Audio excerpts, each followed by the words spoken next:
another tough loss. Yeah, it's tough. I think guys are down, obviously. Couldn't get out of our way at times. But I thought those guys fought, for the full 60. After being down so much at halftime, I thought those guys, willed our way back in the game. But too many things to overcome. It's tough to lose like that at home in our last home game, and then obviously the playoffs are, not in the picture for us.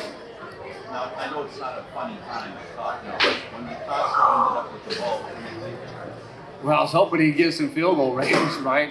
He pitched it back to Jake, got us to the 45, gave us a chance, for a field goal there to get some momentum going into halftime.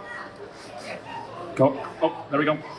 Just wanted to ask, with Arbuckle, do you know the extent of the injury so far? His shoulder, clavicle? Yeah, we don't know exactly what it is. He's got to get some imaging done, right? It looks like his season's probably going to be over. Unfortunately, it happened that early. I feel for Nick. He's trying to make a play early on, and we lose him there. It's tough, man. But I'm proud of Nick's performance all season. And then, with just obviously you're saying playoffs now out of reach. What's the main message just to finish these two games strong as you guys head into 2026, with the challenges that's going to present itself? Yeah, we talked, we didn't get to our first goal. We're not playing for that anymore, but we're playing for each other, right? Playing for the love of the game, playing for pride, right? And, some guys are, trying to, show what they can do. Probably have some new guys get some opportunities. So I'll sit down with Pinner. We'll go from there and see, how we're going to dress. But, we're beat up on the O-line. We lost Doc Sitter again. So, it's been a tough go with that group. Coach, in years past, BMO has been more of a fortress where you guys couldn't lose. This season hasn't really been that way. Is there anything that you've seen as to why that is? Yeah, I think just execution. We just haven't played our best at home, but it's the same thing on the road. We just, we had some things that we can't overcome, right? Some mistakes and things like that, turnovers.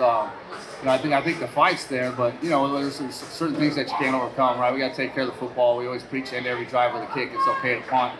Don't put our defense in a tough spot. But I think home or away has been kind of the same all year. So we got a lot of improvement going into next season.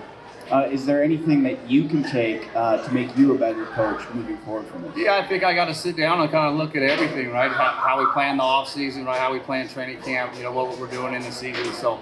I gotta analyze all that stuff. Maybe managing the game, play calls, all those things are stuff that I'll be doing during the offseason to find ways to improve our football club. Brian, you brought up that offensive line is banged up, but is there anything else you've seen from that unit? It really has struggled this season. Yeah, we gotta obviously improve there, right? They were just doing tackling stunts. Sometimes there's the end was the penetrator, and then the tackle's the looper. We struggle with that. 9 sacks is tough, and I think Jarrett didn't trust it a lot, and I don't blame him. But I thought Jarrett, fought as well. Sure, he wants some plays back, but I thought he played pretty decent for us. Ryan, one of the teams this year has been slow starts. That's something you want to try to correct or get started next week before the end of the regular season? Yeah, so I can't hear you. Oh, sorry. Yeah, slow starts. Yeah, we got to find a way to start better. That's one of the things we talk about, but we got to find ways to be more consistent running the football, right? Screen game. All right, we're just a drop back team right now, and our screen game hasn't been very good running the football. I mean, we had some moments there tonight, but yeah, I think we can't wait till the second half to turn it on, right? And that's been Achilles heel for us all season.